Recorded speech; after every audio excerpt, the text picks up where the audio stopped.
अध्याय 84 खलनायिका का दिखावा भाग 1। हम थिएटर से बाहर निकल गए। अब मुझे क्ली से टकराने से बचना चाहिए और घर जाना चाहिए। मैं शैल के साथ साथ चल रहा था, जबकि दृष्टि जादू के माध्यम से अपने आसपास की जांच कर रहा था। और तब मैंने आखिरकार ध्यान दिया कि मेरे प्रयास शुरू से ही व्यर्थ थे। क्ली कुछ दूरी से शैल और मुझे देख रही थी। सौभाग्य से क्राउन प्रिंस क्ली के आसपास नहीं था, लेकिन इससे स्थिति बेहतर नहीं हुई।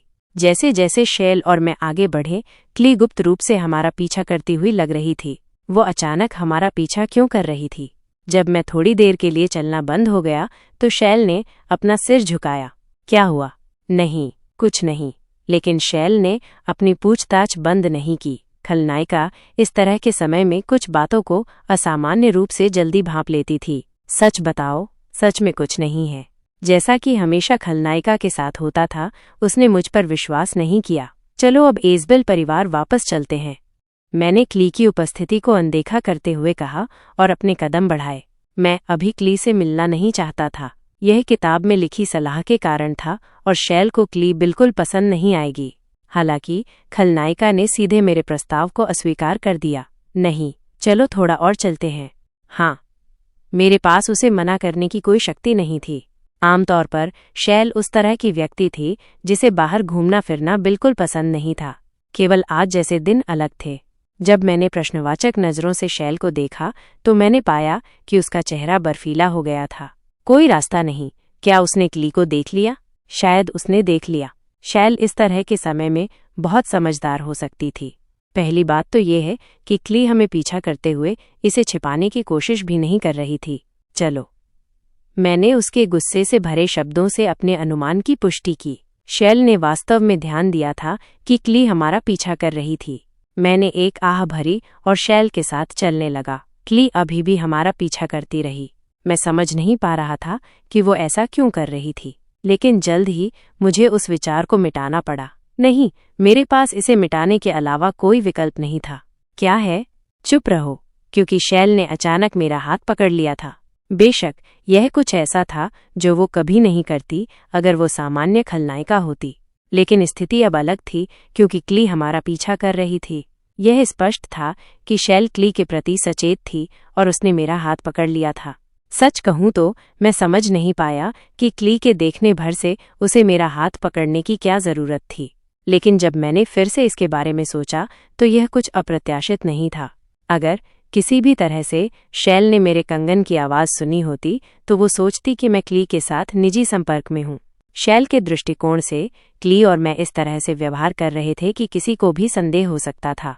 इसके अलावा शैल क्ली से नफरत करती थी, इसलिए उसने मेरा हाथ पकड़ने का फैसला किया होगा, भले ही ये शर्मनाक होता। वो अपनी बाईं उंगली पर अंगूठी भी दिखा रही थी। जब शैल मुझे अपने दाहिने हाथ से घसीट रही थी तो मैंने बोलने का फैसला किया। धीरे धीरे चलने के बारे में क्या ख्याल है? धीरे धीरे?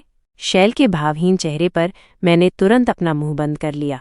शैल वास्तव में बहुत गुस्से में थी। खैर, यह स्वाभाविक था क्योंकि क्ली, जिससे वो इतनी नफरत करती थी, उसका पीछा कर रही थी। सच कहूं तो ये पहले से ही बहुत भाग्यशाली था कि शैल ने क्ली का सामना करने की जहमत नहीं उठाई। अगर यह उपन्यास की मूल खलनायिका होती तो वो इसे बर्दाश्त नहीं कर पाती और वो क्ली को सताने चली जाती। फिर शैल ने भौहें सिकोड़ी। मैंने उसके चेहरे के भाव को देखा। यह वो भाव था जब वो मुझे परेशान करने का तरीका ढूंढना चाहती थी। इस बार निशाना मैं नहीं, क्ली थी। फिर शैल ने एक तरीका निकाला और सीधे उसे क्रियान्वित कर दिया। क्या? शैल ने मेरी बांह थाम ली। भले ही ये क्ली के सामने था, ये एक चौंकाने वाला कार्य था। उस खलनायिका ने मेरी बांह थाम ली।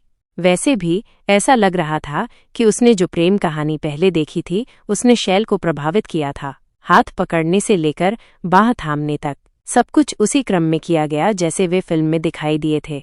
ये कुछ हद तक समझ में आता था क्योंकि शैल के पास ऐसी बातों के बारे में जानने का कोई और तरीका नहीं था सिवाय उस फिल्म के जिसे उसने अभी देखा था। केवल एक पट्टे पर बंधा कुत्ता शैल और मेरे पास से गुजरा। जब शैल ने उसे देखा तो उसे एक प्रेरणा मिली हुई लग रही थी। तुम क्या कर रही हो? रुको।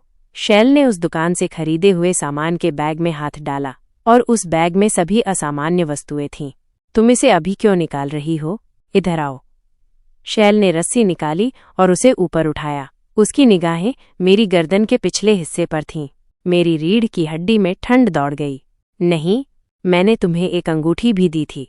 मैं अंगूठी की सराहना करता हूँ, लेकिन क्या ये किसी व्यक्ति की गर्दन में पट्टा बांधने जैसा नहीं है?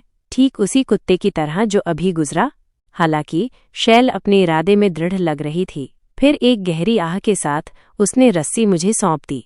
बेशक यह मेरे लिए अपनी गर्दन पर रस्सी बांधने के लिए नहीं थी। इधर आओ, तुम्हें मुझे बांधना होगा। क्या? वैसे भी खलनायिका फिर से स्वार्थी हो रही थी। वो मुझे अपनी गर्दन में रस्सी बांधने के लिए कह रही थी, इसलिए मैंने सीधे तौर पर मना कर दिया। क्या तुमने मुझसे नहीं कहा था कि तुम मेरी पसंद का सम्मान करोगी? तुम अपने शब्दों को नहीं तोड़ सकती। मुझे बंधने की बजाय बांधना पसंद है। दरअसल मैंने ये मजाक में कहा था, लेकिन किसे पता था कि ऐसा होगा। शैल चुप रही। कोई भी समझदार व्यक्ति सार्वजनिक रूप से ऐसा कुछ नहीं करेगा, लेकिन मैं भूल गया था कि शैल पागल है। आगे बढ़ो। शैल ने अपना सिर हिलाया। इससे कोई फर्क नहीं पड़ता था कि क्ली अभी भी हमारा पीछा कर रही थी। ये सोचकर कि वो इतनी दूर तक जाएगी, शायद उसकी सच में अजीब पसंद है। ये सिर्फ एक मजाक था। मैं सार्वजनिक रूप से तुम्हारी गर्दन में रस्सी कैसे बांध सकता हूँ? तुम कुत्ता नहीं हो। मैं मजाक नहीं कर रही हूँ। शैल ने अपनी गर्दन आगे करते हुए कहा, तुम नहीं कर सकते। निश्चित रूप से तुम रीढ़ विहीन कायर नहीं हो, है ना? वो मुझे उकसा भी रही थी। मुझे कहना होगा, ये बहुत प्रभावी उकसावा था। उस उकसावे के परिणाम स्वरूप मैंने शैल की गर्दन में रस्सी बांध दी, इससे पहले कि मुझे पता चलता। यह सौभाग्य की बात थी कि यह एक पतली रस्सी थी। इसकी बदौलत ऐसा लग रहा था जैसे वो पट्टे पर हो। कहानी जारी रहेगी।